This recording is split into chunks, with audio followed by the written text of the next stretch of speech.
देवताओं की प्रार्थना से ब्रह्मा जी का रावण के वध का उपाय ढूंढ निकालना तथा भगवान विष्णु का देवताओं को आश्वासन देना, सब देवता लोककर्ता ब्रह्मा जी से इस प्रकार बोले, भगवान, रावण नामक राक्षस आपका कृपा प्रसाद पाकर अपने बल से हम सब लोगों को बड़ा कष्ट दे रहा है। हम में इतनी शक्ति नहीं है कि अपने पराक्रम से उसको दबा सके। प्रभु, आपने प्रसन्न होकर उसे वर दे दिया है। तब से हम लोग उस वर का सदा समादर करते हुए उसके सारे अपराधों को सहते चले आ रहे हैं। उसने तीनों लोकों के प्राणियों का नाकोंदम कर रखा है। वह दुष्टात्मा जिनको कुछ ऊंची स्थिति में देखता है, उन्हीं के साथ द्वेष करने लगता है। देवराज इंद्र को परास्त करने की अभिलाषा रखता है। आपके वरदान से मोहित होकर वह इतना उद्दंड हो गया है कि ऋषियों, यक्षों, गंधर्वों, असुरों तथा ब्राह्मणों को पीड़ा देता और उनका अपमान करता फिरता है। सूर्य उसको ताप नहीं पहुंचा सकते, वायु उसके पास जोर से नहीं चलती तथा जिसकी उताल तरंगे सदा ऊपर नीचे होती रहती हैं, वह समुद्र भी रावण को देखकर भय के मारे स्तब्ध सा हो जाता है। उसमें कंपन नहीं होता। वह राक्षस देखने में भी बड़ा भयंकर है। उससे हमें महान भय प्राप्त हो रहा है। अतः भगवान, उसके वध के लिए आपको कोई न कोई उपाय अवश्य करना चाहिए। समस्त देवताओं के ऐसा कहने पर ब्रह्मा जी कुछ सोचकर बोले, देवताओं, लो, उस दुरात्मा के वध का उपाय मेरी समझ में आ गया।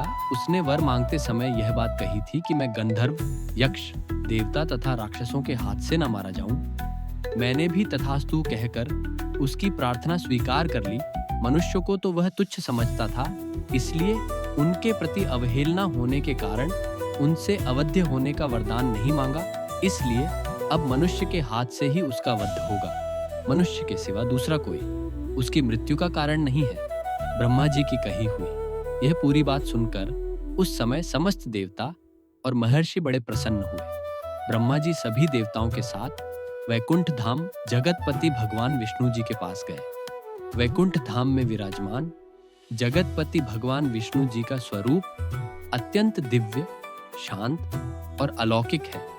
वे क्षीर सागर, दूध के सागर में विशाल शेषनाग की सहस्त्र फनों वाली शैया पर शयन मुद्रा में विराजमान हैं, जिनकी चार भुजाओं में शंख, चक्र, गदा और पद्म सुशोभित रहते हैं। उनका रंग नीलवर्णीय होता है, जो आकाश की तरह गहरा और शांति देने वाला है। भगवान के श्री चरणों में साक्षात लक्ष्मी माता सेवा करती है, जो समस्त ऐश्वर्य और सौभाग्य की अधिष्ठात्री देवी हैं। तब समस्त देवताओं ने विनती भाव से भगवान विष्णु की स्तुति करके कहा कि भगवान रावण सभी जीवों के ऊपर अत्याचार और निरंतर पाप कर रहा है और इसीलिए मुनियों सहित हम सब उसके अत्याचार से मुक्ति के लिए आपके शरण में आए हैं। उनके इस प्रकार स्तुति करने पर सर्वलोक वंदित देवप्रवर देवाधिदेव भगवान विष्णु ने वहां एकत्र हुए उन समस्त ब्रह्मा आदि धर्मपरायण देवताओं से कहा, देवगण, तुम्हारा कल्याण हो, तुम भय को त्याग दो। मैं तुम्हारा हित करने के लिए रावण को पुत्र पौत्र अमात्य मंत्री और बंधु बांधवों सहित युद्ध में मार डालूंगा। देवताओं तथा आर्षियों को भय देने वाले उस क्रूर एवं दुर्धर्ष राक्षस का नाश करके मैं 11,000 वर्षों तक इस पृथ्वी का पालन करता हुआ मनुष्य लोक में निवास करूंगा। देवताओं को ऐसा वर देकर मनस्वी भगवान विष्णु ने मनुष्य लोक में पहले अपनी जन्मभूमि के संबंध में विचार किया। इसके बाद कमलनयन श्री हरि ने अपने को 4 स्वरूपों में प्रकट करके राजा दशरथ को पिता बनाने का निश्चय किया।